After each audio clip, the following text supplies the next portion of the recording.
Peppa receives a strange invitation from a new friend named Clarence for an unusual game.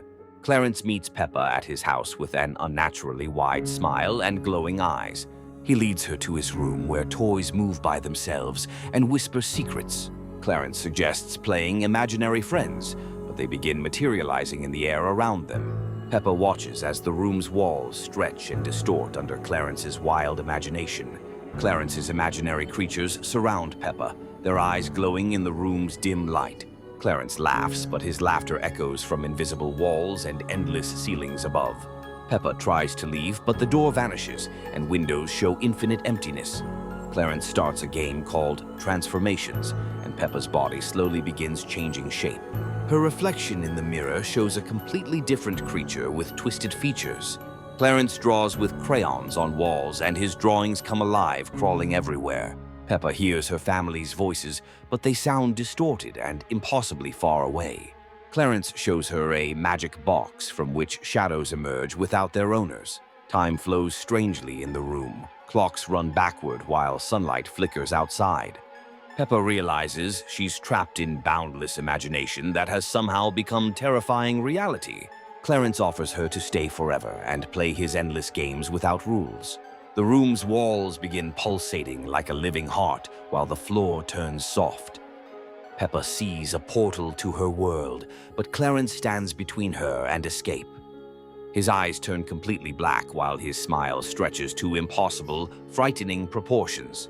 Peppa takes a final step toward the portal but hears Clarence whisper, "The game has just begun." Evening came. Peppa Pig's house was full of the usual activity. Mummy Pig cooking dinner, Daddy Pig sorting papers, Peppa drawing, and George playing with dinosaurs. Suddenly, George went silent. He sat still, staring at one point, unresponsive to Peppa's voice. She moved closer, but he didn't react. His eyes were empty, as if seeing through her, through the walls, through everything. This wasn't like George. His skin grew pale, his pink fading. Peppa grew uneasy and called Mummy Pig, but wasn't heard. She shook George. He was stiff, almost stone-like. She shouted louder. Mummy Pig came and grew worried too. Daddy Pig joined them. George seemed trapped in a trance. His breathing was shallow and he felt weightless. The room turned cold despite closed windows. Peppa shivered. George's eyes darkened. Mummy Pig hugged him, but he stayed cold. Daddy Pig suggested going to Dr. Elephant. Then George suddenly stood up. He slowly turned to Peppa, smiling unnaturally. It wasn't his smile. It was something alien. Peppa backed away. George walked toward her silently. Mummy and Daddy Pig tried to stop him, but he pushed them aside effortlessly. His strength was terrifying. Peppa tried to run, but her legs wouldn't move. George approached, eyes glowing with a cold, strange light. He reached out to her. She felt numb, paralyzed. He touched her. The world blurred. Colors faded. Sound vanished. Something inside Peppa began to dissolve. She was changing. The last thing she saw was George's eerie smile. She was no longer Peppa. She had become like him. Silence settled over the house. Mummy Pig and Daddy Pig stared at their children, both lifeless and hollow, eyes locked on nothing, faces pale and blank. They stood side by side like dolls. No one knew what had happened. No one knew what would come. There was no more laughter, only a cold, silent presence. And far beyond their world, something waited. It was just beginning. It wanted everyone, and it will, very soon. It's already close. It's already here.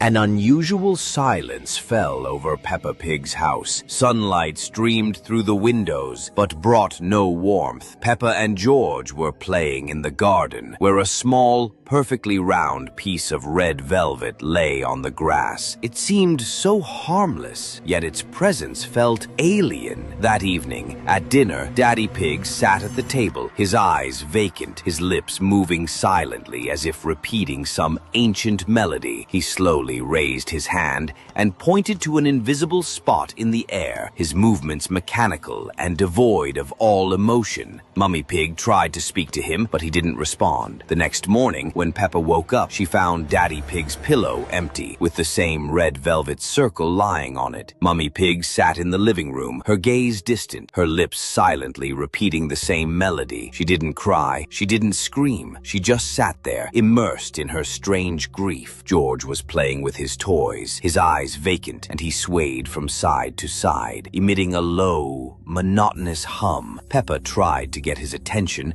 but he didn't respond. She felt a cold fear creep into her heart. She looked in the mirror, and her reflection distorted, becoming pale and frightened. The melody from the forest, which she had heard before, now sounded much louder and seemed to be everywhere. She closed her eyes, trying to drown it out, but it only intensified. That night, as Peppa lay in her bunk bed, she heard George slowly getting out of the bottom bunk. His eyes were vacant, and he moved mechanically towards the window. Peppa tried to wake Mummy Pig, but she was in a deep, unnatural sleep. Peppa was left alone in the house, surrounded by the monotonous hum. She went to the window and saw a shadowy figure resembling a Squid Game guard standing in the distance. The figure slowly raised its hand, then lowered it. Mummy Pig came to the window, her eyes vacant, and she stared at the figure. The figure slowly raised its hand, then lowered it. Mummy Pig closed her eyes. Her lips began to silently repeat the chant. The red velvet circle lay on her pillow. The empty house filled with the melody, which became even deeper and richer, as if new voices had joined it. Peppa was left alone, surrounded by this ominous sound, which now seemed to be a part of her. She knew the game had begun, and she was in it, alone. Sunny day slowly gave way to twilight. In Peppa Pig's house, everything was as usual. Daddy Pig was reading a newspaper. Mummy Pig was watering flowers on the windowsill. Peppa and George were playing in the living room, building a tall tower of blocks. Suddenly, Peppa heard a strange, barely audible whisper. It came from behind the wall, as if someone was trying to say something, but the words were indistinct. Peppa listened intently. The whisper repeated, a little louder this time, and Peppa felt a slight tingling in her ears. She looked around, but no one seemed to hear anything. George continued to play enthusiastically. Mummy Pig was humming a tune, and Daddy Pig was peacefully dozing. Peppa approached the wall from where the whisper came. She put her ear to the cold surface. The whisper became clearer, but still remained incomprehensible. It sounded like many voices speaking at once, intertwining and merging into a single, disturbing hum. Peppa felt her heart beat faster. She tried to call Mummy Pig, but her voice caught in her throat. The whisper became more insistent, as if trying to penetrate her mind. Peppa recoiled from the wall, feeling dizzy. She thought she saw shadows moving at the edges of her vision, but when she tried to focus, they disappeared. She closed her eyes, trying to get rid of the intrusive sound, but it only intensified, turning into a cacophony that filled all her thoughts. Peppa opened her eyes. The world around her had changed. Colors became dull and sounds muffled. Mummy Pig and Daddy Pig continued with their activities, but now they seemed distant and alien, like actors in a poorly staged play. George sat on the floor, his eyes empty, and a strange, serene smile frozen on his face. Peppa tried to touch him, but her hand passed through his body as if he were a ghost. She realized that she too had changed. She no longer felt her body, no longer heard her breathing. She was part of this whisper, part of this silence. She was everywhere and nowhere at the same time. She watched as Mummy Pig and Daddy Pig continued to live their ordinary lives, unaware that their children had disappeared, dissolved into this whisper in their own distorted world. The whisper continued. Now it was her own voice, a voice she didn't recognize. It called others, those who were like her, those who had also dissolved into this silent presence. And they came. The shadows grew denser, filling the house, filling the world. Mummy Pig and Daddy Pig continued to smile, unaware that they were no longer alone. Something was with them, something that whispered in their ear, something that slowly but surely took them, and soon they too will become part of this whisper.